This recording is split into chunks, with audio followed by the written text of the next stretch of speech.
Estimados amigos, durante los últimos días ha estado muy presente todo un análisis en la noticia acerca de los aumentos salariales, acerca de las cargas que los acuerdos en la comisión tripartita, los acuerdos de revisión de salarios a los médicos, a otros gremios, a las universidades, etcétera, va a tener sobre el presupuesto público, y no solamente sobre el presupuesto público, sino también sobre la empresa privada. Y se ha dicho que esos acuerdos van a implicar, sin duda alguna, unas cargas muy importantes, tanto para el sector público como para el privado, desembolsos que van incuestionablemente a reflejarse tanto en las finanzas públicas como en la estructura de costos de las empresas, pero también que van a significar un incremento importante de el ingreso de los venezolanos, que puede llevar a estos venezolanos a consumir más, a gastar más y por lo tanto a servir como un factor de estímulo para la reactivación de la economía. De hecho, por ejemplo, se ha dicho que de acuerdo a estimados oficiales, todo esto puede significar una carga del orden de los 930.000 millones de bolívares para el sector público, distribuidos tanto en lo que tienen que pagarse en mayores salarios a los distintos gremios, lo que se le tiene que pagar en adición de acuerdo a los convenios con las universidades, el situado constitucional, etcétera. Y esta es una cifra por demás importante, más o menos equivalente a 2,5, 2,6% del Producto Interno Bruto. Es una cifra equivalente más o menos a 20% de la liquidez total que existe en el sistema, y estos por lo tanto son magnitudes por demás importantes y de consideración. Y en el sector privado también la magnitud es aún mayor, como por el peso relativo que tiene el sector privado sobre el resto de la economía, suponiéndose o estimándose que la carga por concepto de todas estas revisiones en el área salarial pueden estar en el orden de los 2.500 o 2,5 billones de bolívares, que es una cifra sumamente elevada, equivalente más o menos al 50% de la liquidez monetaria o del dinero en poder del público. Una de las cosas que ha estado en boga, que digamos ha despertado más polémica, es, bueno, cómo el gobierno va a financiar estos 930.000 millones de bolívares adicionales que tiene que desembolsar de gastos adicionales. Y en ese sentido, el ministro de Hacienda, el doctor Luis Raúl Matos Azócar, el sábado de la semana pasada, dio unas declaraciones que han levantado mucho polvo, han levantado mucho vuelo, porque entre otras cosas él dijo que gran parte de esa carga adicional por conceptos salariales iba a ser cubierta con los ahorros provenientes del sector petrolero que se acumularon durante el año 1996. Y esto ha dado o ha generado, digamos así, una reacción por parte de un grupo de economistas, incluyéndome yo entre ellos, que han alertado acerca de los posibles impactos negativos que ese uso de ese ahorro adicional puede tener sobre el resto de la economía. Pero bueno, cabe preguntarse, bueno, ¿por qué hay tanto revuelo? ¿Por qué hay tanto temor acerca del uso de esos ingresos adicionales que se percibieron durante el año 1996 o que se están percibiendo en 1997 como producto de una declaración revisada por parte de PDVSA acerca de sus compromisos con el fisco, pero que tienen su origen obviamente en los mayores precios del petróleo que se produjeron durante el año 1996. Hemos dicho en programas anteriores que el precio promedio de exportación del petróleo durante el año pasado estuvo más o menos en algo más de $3 por encima de lo que inicialmente se estimaba y en lo que el precio, digámoslo así, que se utilizó para las estimaciones presupuestarias de ese año. Y también hemos dicho que por cada dólar que aumente ese precio promedio de exportación de los hidrocarburos, Venezuela exporta o vende al exterior más o menos unos 1.000 millones de dólares adicionales. Si hemos hablado entonces de que superó más de $3 a lo inicialmente esperado ese precio promedio de exportaciones de hidrocarburos, pues eso también significa que se recibieron más de 3.000 millones de dólares adicionales por concepto de exportaciones de petróleo, y eso generó una disponibilidad de recursos mayores que en parte se gastó durante el año 1996, pero en parte se ahorró, se mantuvo ahorrado en el Banco Central, y ese es precisamente ese ahorro del año 1996 que ahora se piensa utilizar para pagar estos compromisos por concepto de salarios. Vamos a cumplir unos compromisos y vamos al regreso a preguntarnos, a tratar de dar respuesta a por qué tanto revuelo, por qué tanta reacción acerca del uso de esos ahorros petroleros de 1996 para cancelar los compromisos salariales de 1997. Ya regresamos.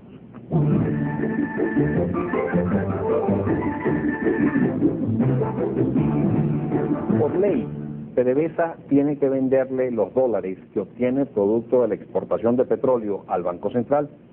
Y el Banco Central, al comprar o adquirir esos dólares, al entrarle estos dólares provenientes del negocio petrolero, el Banco Central le entrega a PDVSA el contravalor en bolívares de esos dólares al tipo de cambio del día en que se realiza la transacción. Es así entonces como cuando PDVSA trae los dólares y se los vende al Banco Central, el Banco Central no hace otra cosa sino crear dinero en ese momento, crear bolívares que se los entrega en PDVSA a través de un depósito de un abono que le hace el Banco Central a PDVSA en una cuenta que mantiene PDVSA en el instituto emisor. Y por lo tanto, como ese dinero, si bien ha sido creado por el Banco Central y entregado a PDVSA, pero todavía no ha entrado en el torrente financiero, no ha entrado en manos del público, esa operación de venta de divisas de PDVSA al Banco Central no tiene todavía un efecto monetario. Pero casi en forma simultánea, PDVSA utiliza esos bolívares obviamente para pagar los sueldos, los salarios, los distintos costos locales en que él tiene que incurrir, o incluso para también comprar nuevamente divisas que necesita para realizar operaciones en el exterior y mantener, digámoslo así, un fondo que le permite la ley a PDVSA en el exterior para cumplir sus compromisos diarios de desembolsos en el resto del mundo. Pero el gran grueso de esos bolívares, digámoslo así, quedan hasta ese momento represados en el Banco Central, y PDVSA casi en forma automática usa el gran grueso, la gran parte de esos bolívares para pagarle impuestos al fisco.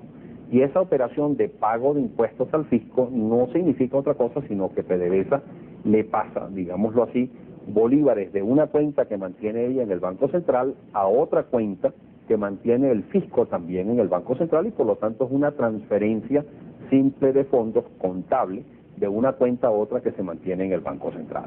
Todavía en esta etapa ese dinero no ha entrado a la economía y por lo tanto no ha tenido un efecto de expansión sobre la oferta monetaria. Sin embargo, en el momento en que el gobierno comienza a girar contra esos fondos que tiene depositados en su cuenta, en lo que se denomina la cuenta de Tesorería Nacional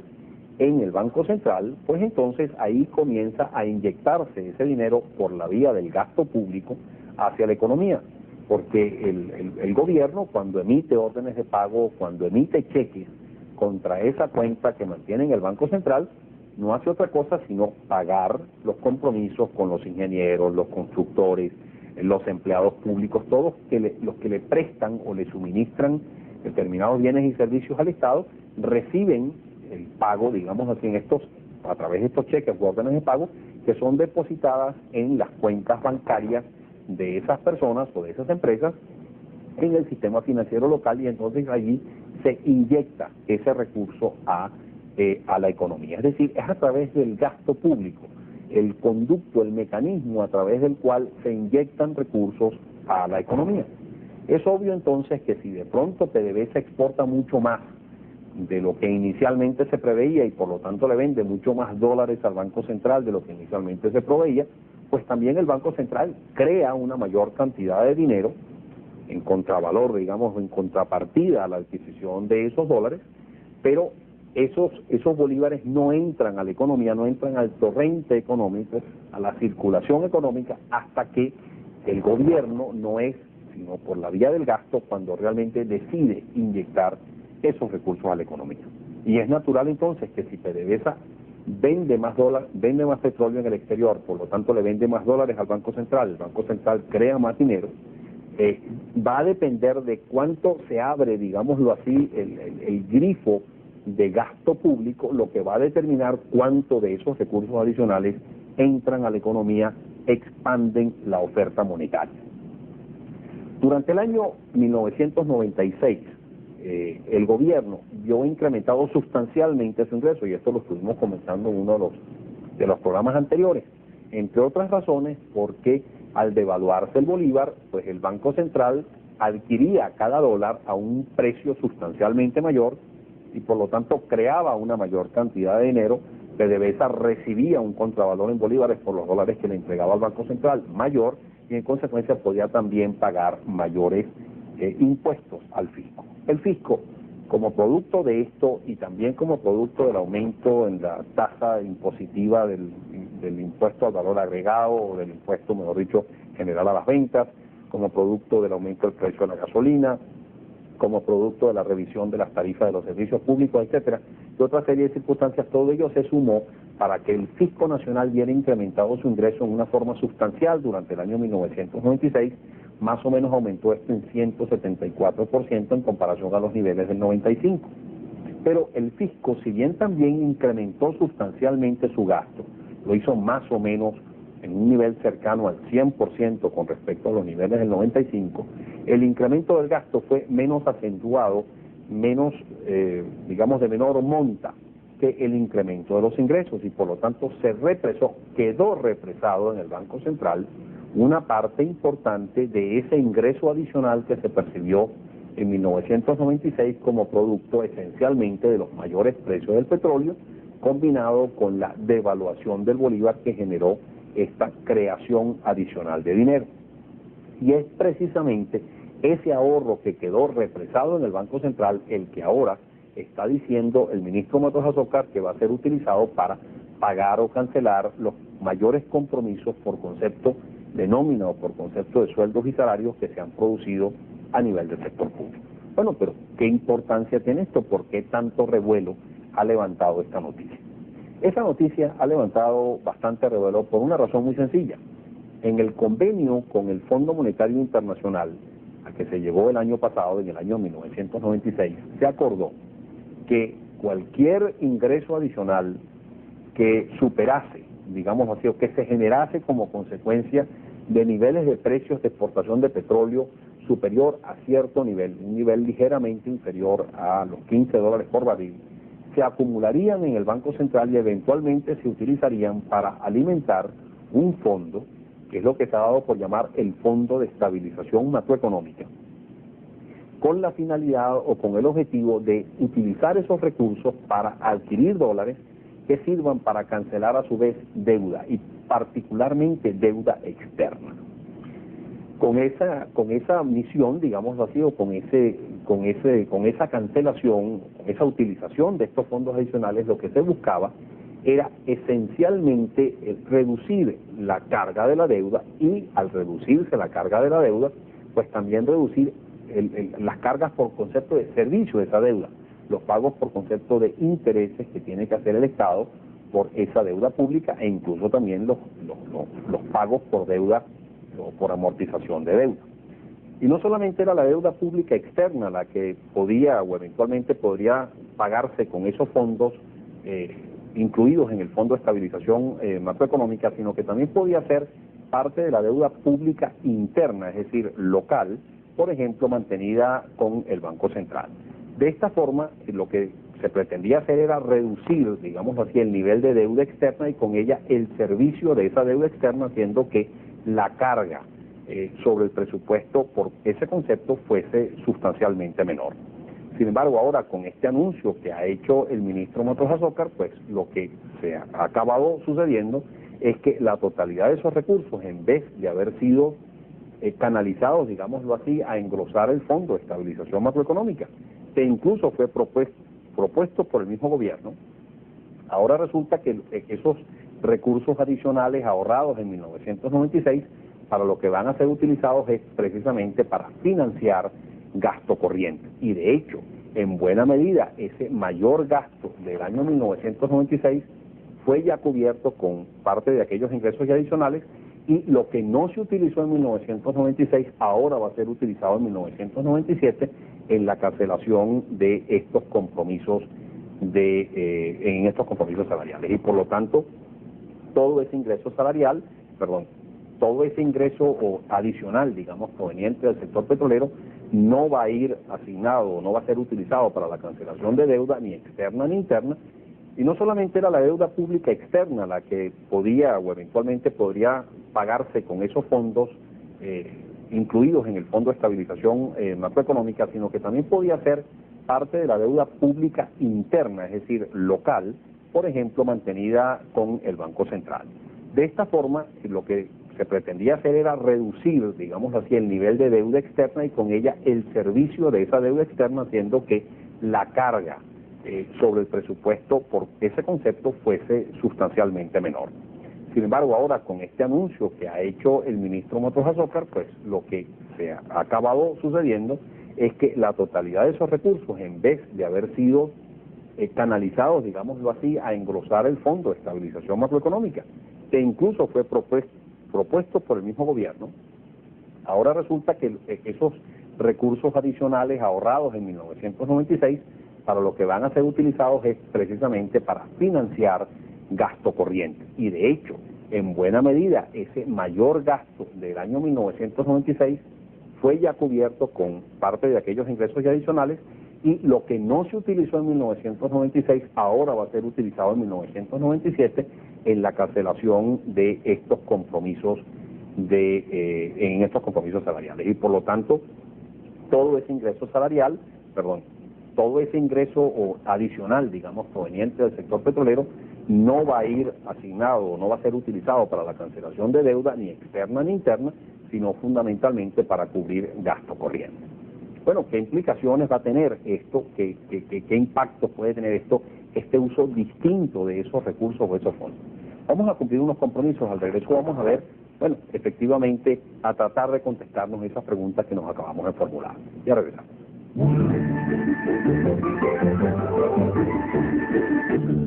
El uso de los ingresos adicionales del petróleo de 1996 para el financiamiento de gastos corrientes, en parte durante el año 1996 y ahora la otra parte en el año 1997, incuestionablemente va a tener un impacto monetario importante, porque va a significar que esos recursos se van a inyectar por la vía del gasto dentro de la economía, y ello va a generar incuestionablemente una expansión de oferta monetaria, una expansión de dinero en poder del público. Esto a su vez va a generar presiones inflacionarias adicionales, porque una de las, digamos, de las variables más estrechamente vinculadas con el ritmo o intensidad con que aumentan los precios es precisamente la oferta monetaria. Y como ya explicábamos en el segmento anterior, que esta inyección de recursos por la vía del gasto público genera una expansión de la oferta monetaria, se monetiza, es un término que usamos los economistas, se monetizan esos recursos al inyectarse por la vía del gasto a la economía, ello va a generar inclusive, incuestionablemente, presiones alcistas sobre la oferta monetaria, y ello a su vez va a traducirse en presiones inflacionarias adicionales. O por lo menos no va incuestionablemente a ayudar a reducir la inflación, no va a ayudar a alcanzar el objetivo central del plan de estabilización que actualmente implanta el gobierno, que es precisamente el abatimiento o la reducción de la inflación. Y es allí precisamente donde radica la principal crítica que hacemos los economistas a esta decisión tomada por el gobierno de utilizar esos ingresos adicionales ahorrados en 1996 en la cancelación de estos compromisos adicionales, porque ello incuestionablemente va a tener presiones inflacionarias adicionales. Y una de las cosas que nos preguntamos los economistas es, bueno, ¿qué otras opciones? ¿Habían otras alternativas? ¿Qué podía hacer el Estado para manejar todo este asunto de los salarios, de los mayores salarios? Bueno, yo creo que esta pregunta hay que, digamos, responderla con mucha sinceridad. El aumento de los salarios era una necesidad impostergable. Hemos también hablado en programas anteriores que ha habido un empobrecimiento sostenido año tras año desde 1978 esta parte de la población. La población hoy en día en Venezuela, o el venezolano hoy en día, es muchísimo más pobre, tiene muchísimo menos capacidad de compra de lo que tenía hace unos años atrás. Decíamos que la capacidad de compra del ingreso promedio del venezolano en 1996 era más o menos un tercio de lo que fue la capacidad de compra del ingreso promedio del venezolano en 1978, y esto es una situación que hay que revertirla. Y una de las formas en cómo esto hay que revertirlo es precisamente mejorando los ingresos de los venezolanos. Por eso es que se hacía prácticamente impostergable esos ajustes en los niveles salariales. Y por lo tanto también es necesario reconocer que el gobierno se sabía a ciencia cierta, al igual que en el caso del sector privado, que estos ajustes salariales iban a traer una presión adicional sobre las necesidades de gasto del sector público incuestionables. Eso no se puede lograr gratuitamente, esos ajustes, el desmantelamiento del esquema de las prestaciones sociales. Y esos ajustes salariales cuestan dinero, y eso a ciencia cierta lo sabíamos los economistas y lo estábamos previendo los economistas, que iba a implicar un mayor gasto en una magnitud de importancia. O sea, esto realmente no es nada nuevo. Pero lo que preocupa de todo esto es que, si bien eso iba a ser un incremento de gasto importante, no se ha visto realmente que se estén haciendo esfuerzos bien pensados, bien concienzudos por parte del gobierno por reducir otros gastos del presupuesto público de tal forma que se compense o neutralice, aunque sea parcialmente, este mayor gasto que está realizando el gobierno por concepto de los mayores salarios que tiene que cancelar. Y ahí es donde está verdaderamente el problema, porque eso no significa otra cosa sino que no se están dando los pasos que debían darse en el sentido de lograr la disciplina fiscal fundamental, condición básica para poder tener éxito en el abatimiento de la inflación. Y ahí es ahí donde radica la verdadera preocupación que nos invade a muchos economistas. El año 1996, también lo analizábamos en un programa anterior, fue un año superavitario, y esto fue utilizado por el gobierno con bombos y platillos para demostrar la disciplina fiscal que hubo, y no fue tal. Simplemente esta circunstancia, digámoslo así, inesperada, favorable de los precios del petróleo en 1996, contribuyó notablemente a esa mejora en las finanzas públicas, y eso, combinado con la maxi devaluación del bolívar, pues fueron los principales factores que contribuyeron a esa situación superavitaria de 1996.